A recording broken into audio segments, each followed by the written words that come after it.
और अब वक्त है एनडीटीवी एक्सप्लेनर का। नमस्कार, मैं हूं सुशील। बहुगुणा भारत की आधी से ज्यादा खेती बारिश पर निर्भर है। देश में किसानों द्वारा कुल बुआई का करीब 55% इलाका बारिश के भरोसे रहता है। यही वजह है कि किसानों को मानसून का बेसब्री से इंतजार रहता है, लेकिन इस इंतजार के साथ ये उम्मीद भी रहती है कि मानसून भी उतना ही मेहरबान रहे जितनी जरूरत है। कम बरसे तो आफत, ज्यादा बरसे तो आफत। इस बार देश के करीब आधे इलाके में मानसून करीब 10 दिन पहले ही आ चुका है। उसका नतीजा कई किसान इस तरह से भुगत रहे हैं। सोशल मीडिया में छाई कुछ तस्वीरें हम आपको दिखा रहे हैं। कर्नाटक के विजयपुरा इलाके की कोल्हार मंडी के बाहर की ये तस्वीर है किसान नंदप्पा की। खेतों में कड़ी मेहनत के बाद भी उपज की कीमत न मिले तो बेचारा किसान क्या करे, कहां जाए। इस किसान को प्याज की फसल की कीमत नहीं मिली तो मंडी के बाहर ही फसल सड़क पर बिखेर दी और खुद भी सड़क पर लौटने लगा अपनी फसल के ऊपर। यह बता रहा है कि वो कितना मजबूर हो गया। उसे उम्मीद थी कि प्याज के लिए उसे प्रति क्विंटल 800 से 1000 रुपए तो मिल ही जाएंगे, हालांकि इससे भी सिर्फ लागत ही निकलती। इसी छोटी उम्मीद से वो विजयपुरा की मंडी में आया था, लेकिन खरीदारों ने मायूस कर दिया। नीलामी हुई तो 250 रुपए प्रति क्विंटल कीमत लगी। किसान के पैरों तले जमीन निकल गई, आंखों में आंसू लिए मंडी से बाहर आया और इस तरह सड़क पर प्याज की बोरियां बिखराकर अपनी नाराजगी जाहिर की।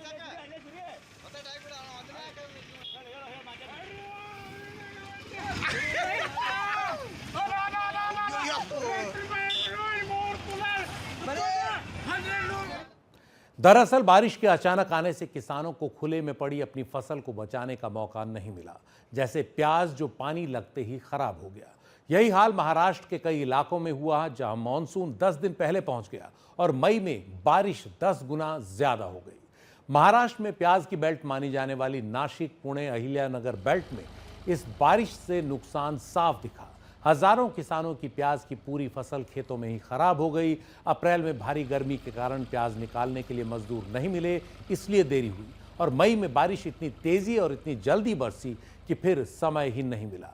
नासिक के लासलगांव मार्केट में प्याज की थोक कीमत 1100 से 1200 रुपए प्रति क्विंटल है। किसानों का कहना है कि इसमें तो लागत भी बमुश्किल निकलेगी। वो 2000 रुपए प्रति क्विंटल की मांग कर रहे हैं। जिन किसानों को सस्ते में फसल बेचनी पड़ी उनके लिए मुआवजे की मांग हो रही है। बारिश से नुकसान के कारण नासिक के प्याज किसानों ने महाराष्ट्र के मुख्यमंत्री देवेंद्र फडणवीस से 1 लाख रुपए प्रति एकड़ मुआवजे की मांग की है। किसानों को अच्छे दाम मिलें, इसके लिए केंद्र सरकार ने नेफेड और नेशनल कोऑपरेटिव कंज्यूमर्स फेडरेशन को कहा है कि वो प्याज की खरीद शुरू करें। किसानों की मांग है कि सरकार 2000 रुपए प्रति क्विंटल के दाम पर प्याज खरीदे, ताकि थोक बाजार में किसानों को अच्छा दाम मिले। देखना है कि प्याज की खरीद किस कीमत पर होती है। वैसे फसल अच्छी हो जाए तो भी किसानों की मुसीबत तब तक खत्म नहीं होती जब तक उनकी उपज अच्छे दाम पर बिक न जाए। महाराष्ट्र के वाशिम का एक किसान गौरव पंवार मूंगफली की अपनी फसल बेचने मंडी आया था। अच्छे दाम का इंतजार था और फसल खुले में रखी थी। तभी अचानक इतनी तेजी से बारिश शुरू हुई कि मूंगफली से भरे बोरों को बचाने का वक्त भी नहीं मिला। बारिश के साथ कुछ ही देर में इतना पानी बहा कि किसान की मेहनत को भी बहा ले गया। पानी में बहती मूंगफली की फसल को बचाने के लिए इस किसान ने पूरी ताकत लगा दी, लेकिन फिर भी बचा नहीं पाया। ये वीडियो सोशल मीडिया पर काफी वायरल हुआ। जिसने भी इसे देखा किसान को लेकर परेशान हो गया। ये वीडियो केंद्रीय कृषि मंत्री शिवराज सिंह चौहान तक भी पहुंचा। वीडियो देखने के बाद वो किसान से बात किए बिना नहीं रह पाए। फोन पर बात कर उसका हौसला बढ़ाया, मदद का भरोसा दिया।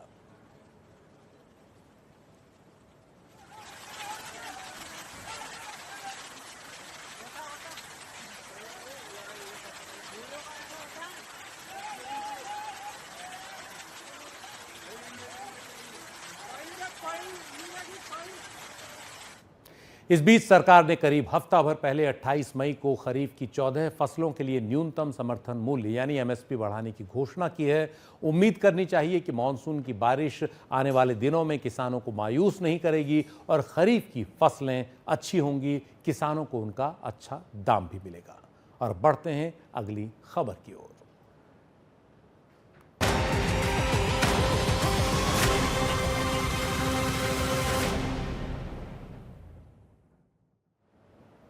देश दम साध कर एक और भारतीय नागरिक के अंतरिक्ष में उड़ान भरने का इंतजार कर रहा है। हालांकि ये इंतजार आज 2 दिन लंबा हो गया। एक्सियम 4 मिशन के तहत 8 जून की अंतरिक्ष उड़ान 10 जून हो गई है। इसकी वजह क्या रही, ये अभी साफ नहीं है। इस बीच भारतीय वायुसेना के 39 साल के अधिकारी ग्रुप कैप्टन शुभांशु शुक्ला अंतरिक्ष में एक नया अध्याय लिखने को पूरी तरह तैयार हैं। वो सुनहरा अध्याय जिसका पहला भाग करीब 41 साल पहले भारतीय वायुसेना के एक और अधिकारी, तत्कालीन स्क्वाड्रन लीडर राकेश शर्मा ने लिखा था, जब वो रूस के सोयूज T-11 स्पेसक्राफ्ट में सैल्यूट 7 ऑर्बिटल स्टेशन गए थे।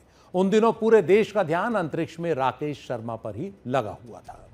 कुछ वैसा ही उत्साह अब ग्रुप कैप्टन शुभांशु शुक्ला की अंतरिक्ष उड़ान को लेकर दिख रहा है। इससे जुड़ा मिशन एक्सियम 4, जिसकी उड़ान के लिए अमेरिका के फ्लोरिडा में कैनेडी स्पेस सेंटर में तैयारियां अब अंतिम चरणों में हैं।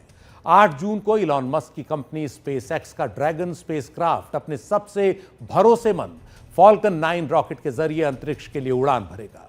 Group captain Shubhanshu Shukla dragon spacecraft के मिशन पायलट होंगे। उनके साथ 3 और अंतरिक्ष यात्री इस उड़ान में साथ होंगे।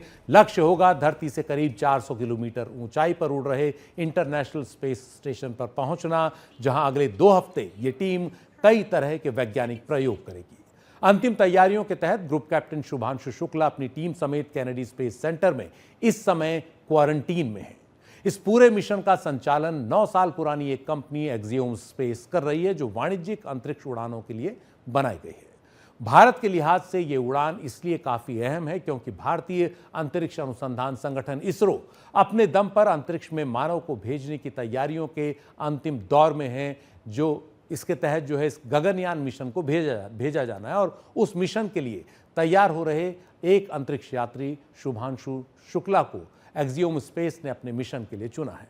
अमेरिकी अंतरिक्ष एजेंसी नासा इस मिशन को पूरी मदद दे रही है। शुभांशु शुक्ला उन 4 एयरफोर्स अधिकारियों में से एक हैं जिन्हें गगनयान मिशन के लिए तैयार किया गया और इसके तहत रूस के मॉस्को में Yuri Gagarin cosmonaut training centre में 1 साल के कठिन प्रशिक्षण के लिए उन्हें भेजा गया। बाकी 3 अधिकारी हैं group captain Angad Pratap, group captain Ajit Krishnan और ग्रुप कैप्टन प्रशांत बालकृष्णन नायर। 27 फरवरी 2024 को तिरुवनंतपुरम के विक्रम साराभाई स्पेस सेंटर से प्रधानमंत्री नरेंद्र मोदी ने गगनयान मिशन के लिए चुने गए इन 4 अधिकारियों के नाम का ऐलान किया था। खास बात है कि ये सभी वायुसेना के टेस्ट पायलट रहे हैं और उन्हें कई किस्म के लड़ाकू विमानों और अन्य ट्रांसपोर्ट विमानों की उड़ान का भी लंबा अनुभव है। टेस्ट पायलट की ट्रेनिंग और जिम्मेदारियां काफ़ी खास होती हैं, जो उन्हें अंतरिक्ष यात्राओं की चुनौतियों के लिए तैयार करती हैं। 1984 में अंतरिक्ष में गए भारतीय अंतरिक्ष यात्री राकेश शर्मा भी एक टेस्ट पायलट थे। एक खास बात यह है कि गगनयान मिशन के लिए चुने गए ग्रुप कैप्टन प्रशांत बालकृष्णन नायर ने भी एक्सियम 4 मिशन के तहत एडवांस ट्रेनिंग ली है और वो इस मिशन में एक बैकअप के तौर पर तैयार हैं। इसरो के चेयरमैन डॉक्टर वी नारायणन के मुताबिक इस मिशन से एक बेशकीमती अनुभव मिलेगा जो आगे गगनयान मिशन के भी काम आएगा। उनसे बात की हमारे साइंस एडिटर पल्लव बागला ने। I have with me Dr. V. Narayanan, the chairman of the Indian Space Research Organization. Dr. Narayanan, thanks a lot. How is the mission for Axiom 4, where Group Captain Shubhanshu Shukla is likely to go into space? This will bring lot of expertise, knowledge, advantage, working with the other astronauts, carrying out a couple of experiments. This will bring lot of advantage. That is why Honorable Prime Minister Narendra Modi ji approved that entire program, and right now the training part is going on in NASA, and then of course we are going to send our one of the astronaut to Gaganyaan 3 to ISS, International Space Station, with the support of course whatever you told, the SpaceX Falcon 9 rocket. As ISRO chairman, are you happy with the performance of Group Captain Shubhanshu Shukla, and will he make a good astronaut to the International Space Station? He has to learn many things which will come handy in Gaganyaan. No, I am extremely happy. You know, our ISRO is a teamwork, and our Gaganyaan 3, I will put, he is doing extremely well. That is what is my understanding. And these are all exceptional people with great devotion and single-minded devotion they are having, and he is doing extraordinarily well. Group captain Shubhanshu Shukla June 2006 में भारतीय वायुसेना की fighter wing में commission उनको मिला और एक fighter pilot और टेस्ट पायलट के तौर पर उनके पास 2000 घंटे से ज्यादा की उड़ान का अनुभव है। Sukhoi 30 MKI, MiG-29, MiG-21, Jaguar, Hawk, Dornier और AN-32 जैसे हर प्रकार के विमान को उड़ाने का उन्हें अच्छा खासा अनुभव है। लेकिन अंतरिक्ष में जाना शरीर पर भी भारी पड़ता है। अंतरिक्ष में भारहीनता होती है, यानी वजन महसूस नहीं होता। इसे माइक्रोग्रेविटी कहते हैं, जो शरीर पर कई तरह से असर डालती है। भारत की अपनी देन है योग, और योग गगनयात्री, अंतरिक्ष यात्री अपनी ट्रेनिंग में भी यूज करते हैं। भारत का अपना गगनयात्री ग्रुप कैप्टन शुभांशु शुक्ला अंतरिक्ष में जाने को तैयार है। मेरे साथ हैं डॉक्टर W. सेल्वामूर्ति। नमस्कार। नमस्कार सर। वो मेडिकल फिजियोलॉजिस्ट हैं और योग के बारे में बहुत ज्ञानी हैं। सबमरीन से लेके, सियाचिन से लेके अब स्पेस तक सेल्वामूर्ति साहब की योग पे बहुत पकड़ रही है। डॉक्टर सेल्वामूर्ति, योग का अंतरिक्ष यात्री के लिए और गगन यात्री के लिए क्या महत्व है ट्रेनिंग? गगन यात्रियों हमारी देश से ऊपर स्पेस में जा रहे हैं, उनको तैयारी करने के लिए फिजिकल, फिजियोलॉजिकल, साइकोलॉजिकल, ये तीनों डायमेंशन में हमारा गगन यात्री को तैयार करने के लिए योगा बहुत महत्वपूर्ण स्थान है ट्रेनिंग में। इसका बोलते हैं prophylactic, promotive and curative effects of yoga. मैं काफ़ी एक्सपेरिमेंट्स में जब DRDO में था, काफ़ी एक्सपेरिमेंट्स हमारा सोल्जर्स के ऊपर किए हैं, क्योंकि वो सियाचिन ग्लेशियर में 20,000 फीट आल्टीट्यूड में बैठते हैं और काम करते हैं, हमारे देश के लिए सैक्रिफाइस करते हैं। सो उनका योगा से क्या फ़ायदा होगा? सो इसके ऊपर physiological, biochemical, psychological, clinical research हमने DRDO में DPAS में किया था, जिससे मैं ये कॉन्फिडेंटली बोल सकता हूँ दैट हमारा गगन यात्रियों का इससे बहुत लाभ होगा। हमारे जो पहले कॉस्मोनॉट थे, group wing commander Rakesh Sharma, उन्होंने भी योग किया था अपनी तैयारी में भी और अंतरिक्ष में भी। आपने देखा, उनसे मिले हैं, उनको आपको लगा योग करने से फायदा हुआ?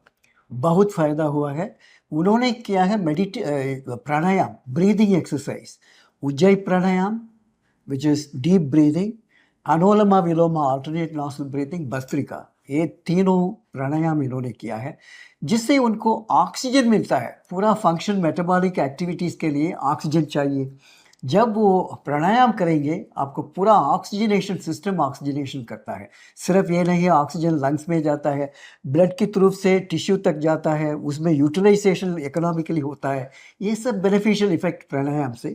इन्होंने प्राणायाम प्रैक्टिस किया था, जिससे उनका हेल्थ और एफिशिएंसी स्पेस में, माइक्रो ग्रेविटी एनवायरनमेंट में, लो ग्रेविटी एनवायरनमेंट में बहुत अच्छा था। Cognitive function and physical functions. तो आपकी राय है कि ग्रुप कैप्टन शुभांशु शुक्ला को एक्सपेरिमेंट तो योग पे नहीं कर रहे हैं, लेकिन अंतरिक्ष में इंटरनेशनल स्पेस स्टेशन पे कुछ योग जरूर करना चाहिए? बिल्कुल, क्योंकि अभी 14 दिन वहाँ रहने वाले हैं, इसलिए उनको एक्सपेरिमेंट क्या करना चाहिए, अपने ऊपर एक्सपेरिमेंट करना है।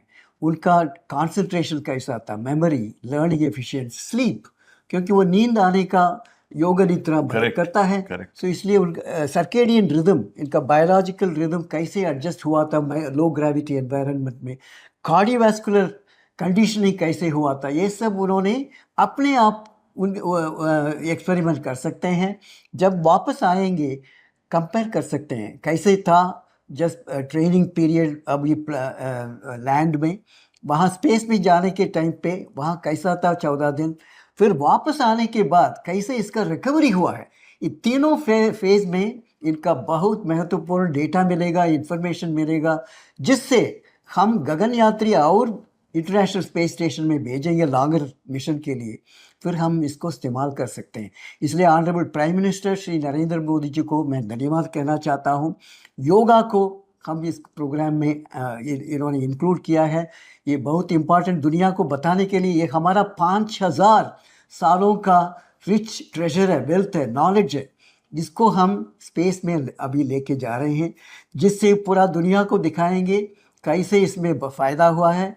और दूसरा मिशंस में भी, क्योंकि अभी नासा में भी कुछ योगा उन्होंने किया था, वो पहला साइंटिस्ट रोश कोश, उन्होंने योगा करके वो उन्होंने स्टेटमेंट दिया है, मैंने योगा पहले से वहाँ जाने से पहले योगा किया है।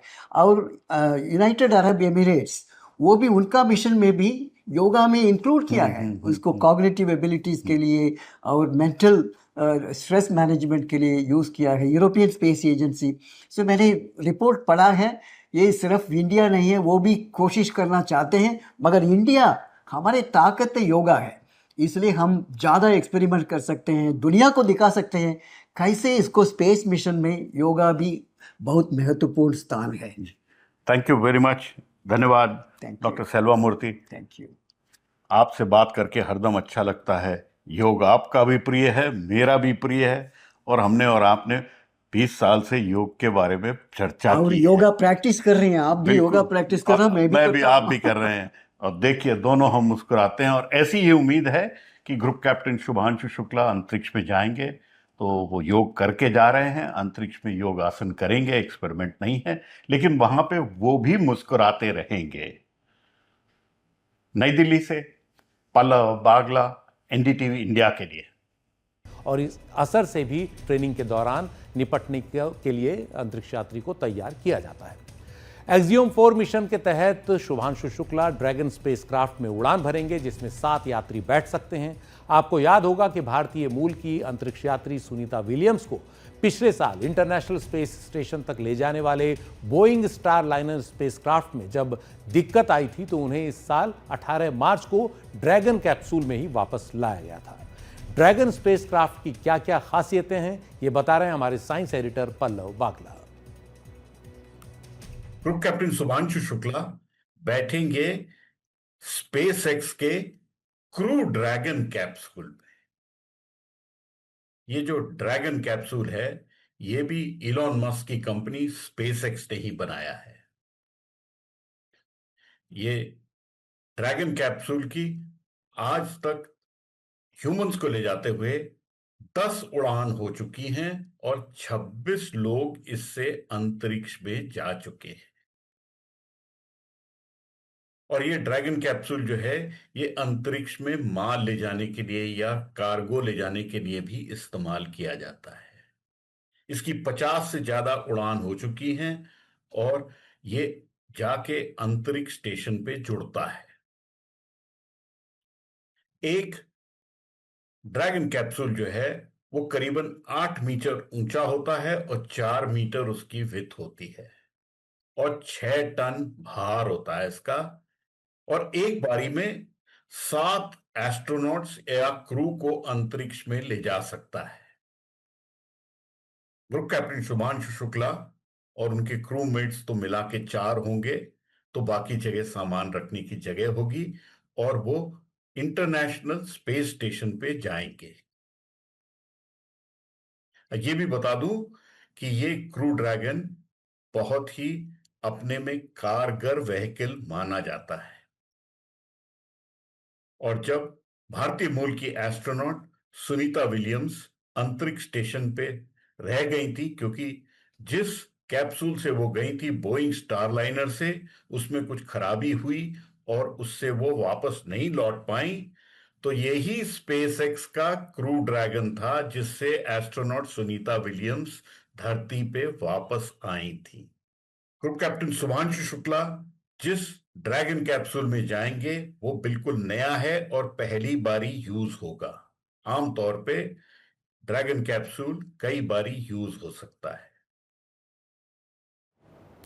किसी भी स्पेसक्राफ्ट को अंतरिक्ष में पहुंचाने के लिए एक रॉकेट का इस्तेमाल किया जाता है। ड्रैगन स्पेसक्राफ्ट को जिस रॉकेट के जरिए अंतरिक्ष में छोड़ा जाएगा वो स्पेसएक्स का सबसे भरोसेमंद रॉकेट फॉल्कन 9 है। ये एक 2 स्टेज रॉकेट है जो रीयूजेबल है, यानी इसे कई बार इस्तेमाल किया जा सकता है। स्पेसक्राफ्ट को धरती की कक्षा में सुरक्षित छोड़ने के बाद यह वापस लौट आता है। इस तरह यह दुनिया का पहला ऑर्बिटल क्लास रीयूजेबल रॉकेट है। फिर से इस्तेमाल किए जाने की क्षमता के कारण अंतरिक्ष तक जाने की लागत कम हो जाती है, क्योंकि रॉकेट के सबसे कीमती हिस्से बार बार इस्तेमाल किए जा सकते हैं। 2010 में सबसे पहले इस्तेमाल किए गए फॉल्कन 9 रॉकेट की जो कामयाबी की दर है वो 99.4% है। अब तक 481 उड़ानों में से 478 उड़ानें इसकी कामयाब रही हैं और सिर्फ 3 उड़ान ही नाकाम रही। यह रॉकेट करीब 70 मीटर ऊंचा है, लगभग उतना ही जितना दिल्ली का कुतुब मीनार। इसका वजन है 549 टन। अब तक 10 उड़ानों के जरिए ये 26 अंतरिक्ष यात्रियों को अंतरिक्ष में पहुंचा चुका है। 2 स्टेज रॉकेट फॉल्कन 9 में क्रायोजेनिक इंजन लगा है जो रॉकेट ग्रेड केरोसिन पर चलता है। तो 10 जून को अब अंतरिक्ष यात्री शुभांशु शुक्ला अपने 3 अन्य अंतरिक्ष यात्रियों के साथ अंतरिक्ष में जाने को तैयार हैं। पूरा भारत दम साध कर उनकी ये जो यात्रा है उसका इंतजार कर रहा है। एनडीटीवी एक्सप्लेनर में आज इतना ही। नमस्कार।